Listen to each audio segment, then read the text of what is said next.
What's the most interesting thing about being a Nigerian? Well, for me, I think it's our culture.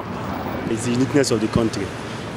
People from different tribes, ethnic groups coming together despite our differences. They are kidnapping all around. 9,000. I will not very happy. My name is Damilare.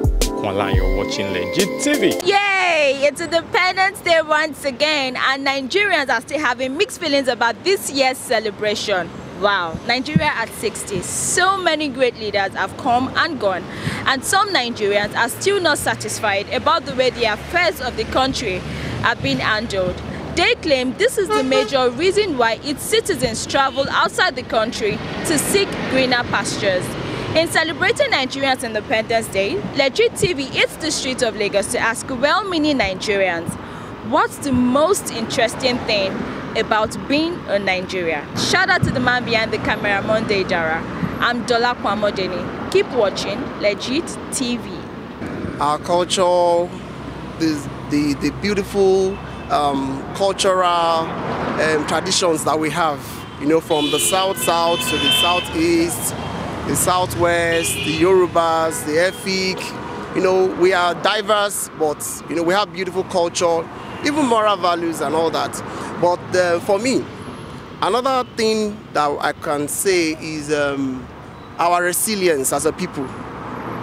Our resilience as a people, we in spite of despite whatever is going on, we've been able to keep working at ourselves, survivor. So Nigerians, the typical Nigerian has this power of survivor. He's able to just forge ahead and keep working. That's why Nigerians, anywhere they get to, they are hardworking people, they are innovative, they are able to make something out of nothing, positively now. Although we have bad eggs everywhere, So, in other countries, but still we have Nigerians that are working hard to make a difference.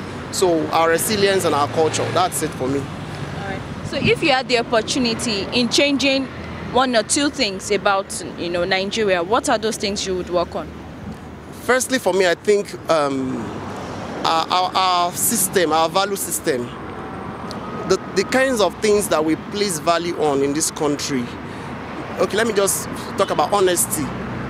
Corruption, there's so much talk about corruption everywhere, but it starts from our value system. What do we celebrate as a people? What do we celebrate? Do we celebrate honesty? Do we celebrate diligence? Do we celebrate all these positive values? We need to show the younger generation, we need to show that these principles are actually worth celebrating. Okay, then let me go straight to the issue of our leadership, our government. We need people that really have the heart to serve the country. Our political positions and all these there are lots of how do I put it? They've made it too attractive. We've made our political offices, the benefits there, they are too attractive to people that people are going into governance with wanting to make it. It's like a breakthrough when someone wins an election. Whereas it's a call to public service, it's a call to come and serve your people, even probably to even spend out of your own resources. Like one of these American presidents said that don't think of what the country can do for you, think of what you can do for the nation. So it's a call to public service. So until we as a people, because it's even the people that the leaders come from the society. When we criticize our leaders, they actually come from society. So that's why I spoke about value system at first. Now the second part of it is that when we change the kind of benefits that politicians or all our leaders they get when they get there, maybe some people, all these bad leaders that we have, the bad ones among them, maybe they will be discouraged. We won't have them coming into governance because of the salary, the allowances, the fat allowances they will get. We'll have people that are honest, that are really, really honest, who want to serve. For me, I think if we can change our value system and the leadership, what they say, that everything rises and falls on leadership. If the leadership is corrupt, if the head is sick, the whole body will not be able to make any meaningful progress. So that's for me. So our leadership, we need to really wake up. We are clocking 60. We are clocking 60 years. We are celebrating unity. We are celebrating our togetherness. But what more? after this unity and togetherness? And truly, are we really united? What is the future? This is 60 years. In the next 60 years, where will Nigeria be? Are we still going to be relevant? We are supposed to be the giants of the nation in terms of technology, in terms of development. Are we really making any impact? So it is a call for sober reflection. We need to really sit down as leaders, as followers, and think, do we really want this country to move forward? All right, so finally, your prayers for Nigeria as it turns 60. Okay, my prayers for Nigeria will not be different from the second stanza of our national anthem that says, "Oh God of creation, direct our noble course, guide our leaders right, help our youth the truth to know." You know, it's that second stanza says it all. If our leaders can actually be directed by the noble cause of building this country, if our youths know the truth, if they are being inspired, rightly, not wrongly, if we follow the prayers in that second stanza, I tell you that the sky is just the beginning for Nigeria, because Nigeria is a great country and will be great if we do the right thing. It's the uniqueness of the country. People from different tribes, ethnic groups coming together despite our differences. So we face a lot of challenges in the country every day, but despite that doesn't stop us from being who we are or keep doing the best for the country. All right, so if you had the opportunity of being the president for 24 hours, what are some of the things you would change? If I have such privilege, I believe we have to. I think everybody has to do the work. It's not the president alone. All units, for example, different sectors, the government parastatals have their own function. So if all units take up their responsibility and become more effective, it will be easier for the presidency or even the country at large.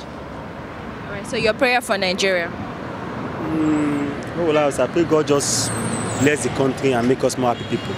Yeah, the most interesting thing is about this country. It's all about our leaders are not doing us well. They are not doing well. And I see that Nigeria we have to, we the youth of this country, we have to team up together as in to protest against this government the way they are ruling us. As it is now, the country is not doing well. So what are some of the things that you are not happy about? Especially our leaders, from the president to the National Assembly, they are not doing well at all. So what are the things that they are doing, that you are not happy with? Especially the law being imposed on the citizen. The law, especially the law that's being imposed on the citizen. Number one, the water bill.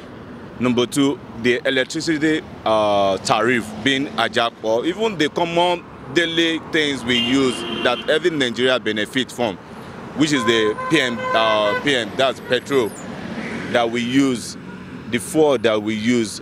I think when we want to vote for the president, sometime in 2015, he said he's going to make the petrol to be 40 naira. But here we have today, next level, we are buying for 160. So I don't think the system is not working the way it was supposed to be. That's all. All right, so if you were to be the president for 24 hours, what are some of the things that you will put in place? The only thing that I would do, just for me to first of all slash the House of Assembly, their budget, what's being budgeted to them to use for their own use. First thing, slash their budget, then that's all. All right, so Nigeria at 60. What are your prayers? What are your wishes? Yes, Nigeria at 60. I just pray that the country should move forward. And I pray that by God's grace, in the next coming election that we are going to have in 2023, I believe and I know, we hope in God that God will give us the right leader who will take this country forward. To be in Nigeria. No. Monday, are you ready? Yeah, I'm happy to be in Nigeria because it's our country. So we are here, we have come as by God's grace, that's where we are. So anyhow, it's our country. But a lot of things that is negative in Nigeria that make us not happy, especially our government. It's very, very terrible. We are not enjoying our country, but we are not enjoying it. We are experiencing a lot. We are in a very bad condition in this country. Economy is very poor. Everything in Nigeria is not encouraging. But it's our country. We are happy because even if we move out, this is our country. If we are here, we are indigent. But in another place, we cannot be indigent there. So that is why. Alright, so if you had the opportunity of becoming the president for a day, what are some of the things that you will put in place? Yeah, like I said earlier, in economic aspect, we have to look into it. Look at the electricity. Our electricity in Nigeria is very poor. Social amenities, many other things are very poor in the country. So, on the educational level, instead of our people to take care of our education in this country, instead they prefer moving their children to other countries. And the health facilities in our country is also very poor. When our big men are sick, they move to the other countries to go and take care of them. They left the way at the grassroots level to suffer in this country. Thank God for this COVID-19. We cannot differentiate poor from rich. We are all the same in this country now. Nobody can fly out, no matter how money you are, no matter how rich you have. So you can't go out. So all of us are suffering in this. So now, this should be an experience for them to make sure in the next time to come, they should do something better in our health facilities. So if I have an opportunity to be a president in this country, the first thing I will look into is the health facility. I will improve the health facility and educational status in this country.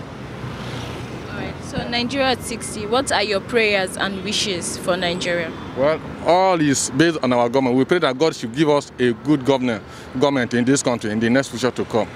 I feel everything that happens in Nigeria, fun comes out of it. And you know, we Nigerians, we like to make scenes and funs out of everything that comes, and social media will take action in it. So I just feel Nigeria will be better. On our leadership problem is giving us so many issues, and then we just want the best for ourselves first. We don't think of other people's interests. Presently, the issue of leadership in Nigeria has turned into, Yoruba will say, Oro Idile. They give it to father, to son, to nephew, to this, to that, to that. So I just feel like they should just come maybe to the grassroots, and maybe an upcoming person, just a random person from the society can just come, and then we know many people that are good, but the people up there just seem too far for us. That's it. So is it that there is no leader that you've enjoyed the leadership so far? We've had the likes of Obasanjo ruling Nigeria, you know, late Yaradua ruling Nigeria. So would you say that none of those past, presidents have impressed you? They have, surely they have, but the routine the other leaders have passed through, they don't like the good they've done. What I mean is that they were against corruption and all that. They did well, quite all right, but they were not fine with it. But they tried. That's it. They tried their best, but it's not just open to us. So if you had the opportunity of ruling Nigeria for a day, what are some of the things you would change? For what? For a day. If you were to rule Nigeria for a day, what are some of the things that you are going to tackle within 24 hours?